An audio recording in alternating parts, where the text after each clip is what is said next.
The evening breeze slipped through the open window, bringing with it the scent of rain on hot pavement and the faint rustle of leaves.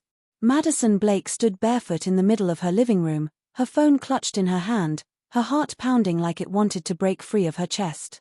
She had just gotten off a call, one she hadn't expected, one that turned her world upside down in the span of 97 seconds.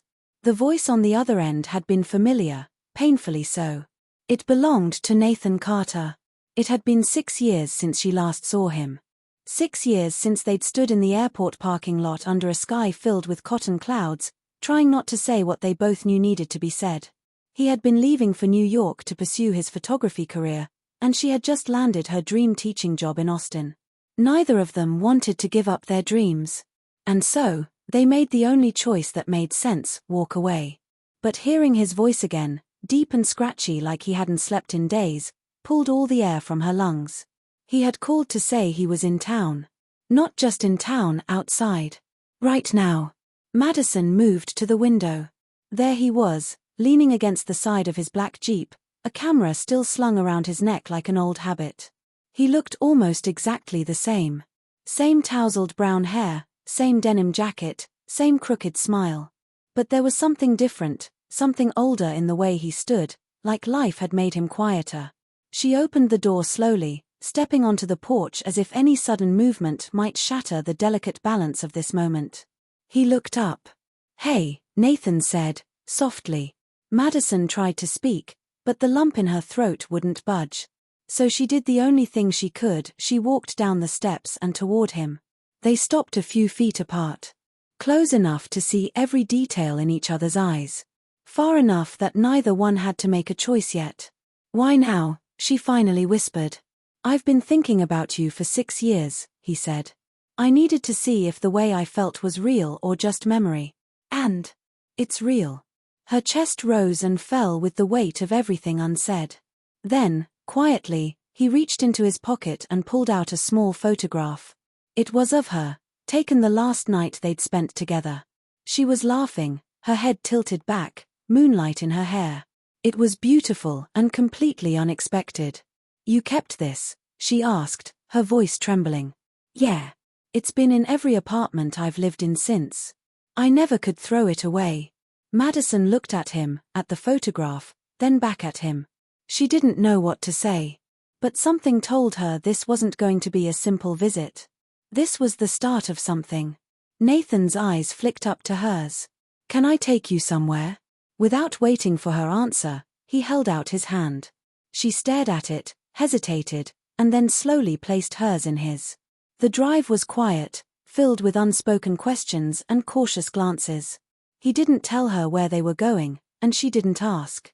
Somehow, she trusted him. After everything, she still trusted him.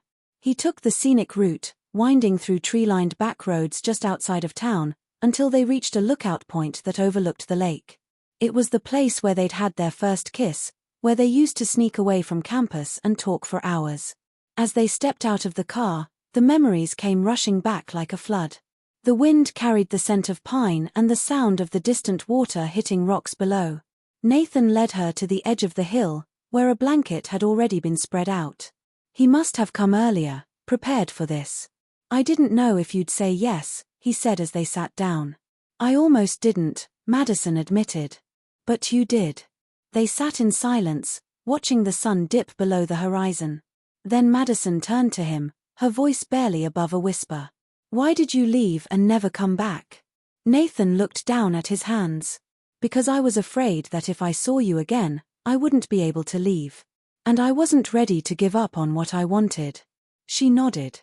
"Neither was I. But now," he said, turning to her, "what I want is different." Madison's heart skipped. "Different how?" "I still love photography," he said. "But I don't want it without you. I want a life where I can take pictures and still come home to someone who knows me, who challenges me, who remembers my coffee order and steals the covers and makes me want to be better." Madison felt tears sting her eyes. She blinked them away. "I thought I was over you," she said. "I thought I had to be," he replied. "But now?" she asked.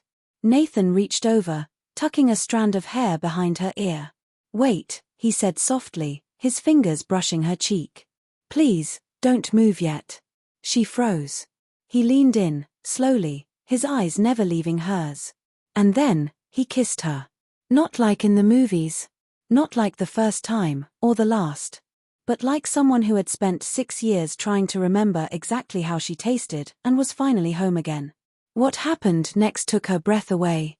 He pulled back just slightly, just enough to whisper, "I still love you."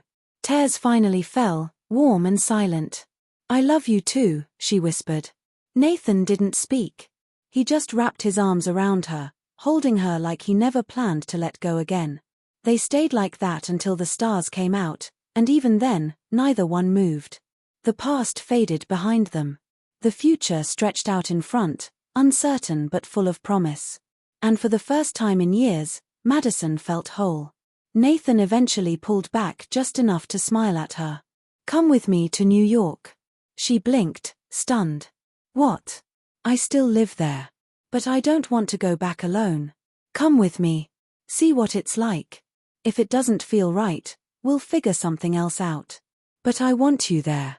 Madison looked down at the lake, the moonlight painting the water in silver ribbons. Then she looked back at him. Her life had always been careful, measured.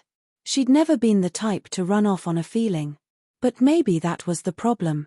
"Okay," she said, her voice shaking with something between fear and joy. "Let's see what happens." His grin was all the answer she needed. Back at her house, she packed a small bag. Enough for a few days. Enough to take the first step. They left before dawn, the sky still bruised with night.